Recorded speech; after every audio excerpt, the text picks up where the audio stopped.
Pataba ng baka sa maliit na lupain. Kaya ba? Kaya ba? Okay. Journey of success born from the dust. Great Ark Farm. Great morning mga kabaka! Arnel Corpus po mula po dito sa Great Ark Farm. Bumabati po uli kami ng isang magandang araw po sa inyo at nawa po ay nasa mabuti po kayong kalagayan. So ngayong araw mga kabaka, halos palapit na po tayo doon sa harvest po ng 100-day na feeding program po ng ating mga baka. At marami po nagtatanong, ano po ba ang gagawin para po tumaba ang ating baka sa loob po ng 100 araw at tutubo po ito ng 150 kilos. Ito po, outline lang po ito. Gagawa pa po tayo ng mas very specific po na mga video pagdating po dito sa cattle fattening. Pero ngayong umaga po ay gusto ko lang po i-discuss sa inyo ano po yung mga susi para po magtagumpay po tayo sa pagpapataba ng baka on a feedlot setting dito sa Pilipinas. So, ayan po, unang-una po ay kailangan po natin ang site selection and facility design. Importante po yan. At kami po may mga nagawa na po kaming plano dyan. Pwede nyo pa kaming i-PM para po ma-share po namin sa inyo yung 20 head feedlot pen po natin na hindi na po tayo mahihirapan at gagawa rin po tayo ng mga video patungkol dyan. So unang-una po, kailangan accessibility and infrastructure. Kailangan po mayroong daan, kailangan po ay mayroong tubig, kailangan po makapasok po yung delivery ng pagkain, kailangan makapasok po yung mga baka na galing po sa rancho papuntang feedlot, and of course siguro kailangan din po yung location po natin ay yung na-define na po ng suning na pwede pong maglagay po ng feedlot para po maiwasan po yung future na problema. At dyan po sa site facility and design ay kailangan po natin ng proper drainage. Napakahalaga po niyan.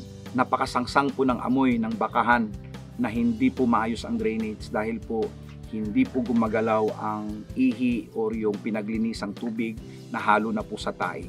So kailangan po yan na maayos po yung drainage program. Tulad ng lagi namin sinasabi, tayo po dito sa Great Ark Farm ay meron po tayong 1 to 2% na inclination lagi to ensure na wala pong tubig na pupundo at para maiwasan po yung baho.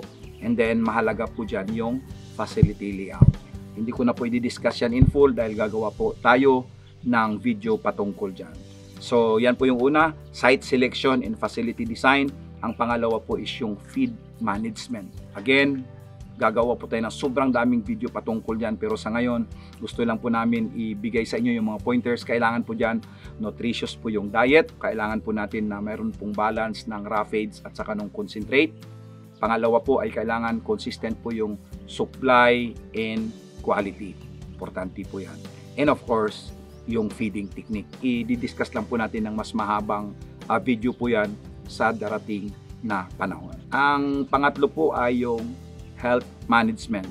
So, kailangan meron po tayong disease prevention program, meron tayong veterinary care, at saka dapat meron tayong monitoring and record keeping. Ang pang-apat po ay yung water management.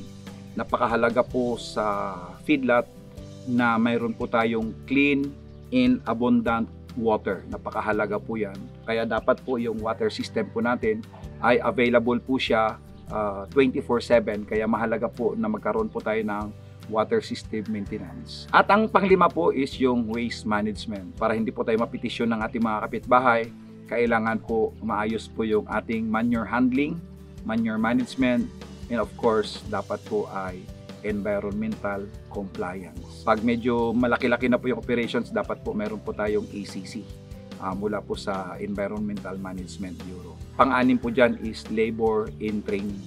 Alam niyo po, napakaswerte po natin dito sa Great Ark Farm dahil si Kuya Dudong po yung kasama po natin dito. Actually, dalawa lang po ang tao natin dito. Si Kuya Dudong po ay kasama ko na po sa De Alco Farms since 1994. So, mag 30 years na po kami magkasama. Kaya hindi ko na po kailangan bantayan or turuan. So sa labor po, kailangan po natin ng skilled labor at saka tuloy-tuloy po yung training. Dapat po yung labor po natin ay open din po. At ang pangpito po dyan ay yung regulatory compliance. So tulad ng sinabi ko kanina, kailangan po natin ng ECC mula po sa yung tinatawag nilang Environmental Compliance Certificate mula po sa EMB. Kailangan po natin ng permit po mula sa munisipyo, business permit. At kailangan din po natin ng accreditation mula po sa Bureau of Animal and Industry. So yan po yung mga regulatory compliance po natin. And of course, kailangan po mag-comply po tayo sa animal welfare. Gagawa rin po ako ng maraming video patungkol dyan. Pero bawal na bawal po nating paluin o saktan o kahit sigawan yung ating mga alagang baka. At ang pangwalo po dyan is of course yung marketing and sales. So kailangan, hindi lang po tayo basta-basta nagpi-feedlot, kailangan din po ay mayroon na po tayong dadalhan ng ating produkto. And of course, dapat magkaroon tayo ng quality assurance. Dapat po, protektahan po natin yung ating brand. Bawat baka po na lalabas dyan ay dapat magandang klase po yung baka na magbibigay po ng magandang karne. So ano-ano po yung mga advantage po ng feedlot operations o yung confined feeding or confined fattening? Number 1 is efficient po yung land use. 5 square meter per head lang po ang kailangan mo rito sa cattle fattening. At faster yung growth rate. Minimum po niyan 1.5 kilo bawat araw sa loob po ng 100 araw. At of course, yung control over production. So sa feedlot po, kontrolado po natin lahat dahil nakikita po natin up close ang ating mga baka araw-araw. So ano po yung kanyang disadvantage? Is of course, high startup and operational cost. Dahil nga po katulad po rito, kailangan po maayos po yung ating housing design at kailangan po natin mag-invest doon sa pabahay. And then environmental concerns, pag hindi po tayo maingat ay magkaroon po tayo ng potential pollution problem. Kaya kailangan po meron po tayong comprehensive waste management system.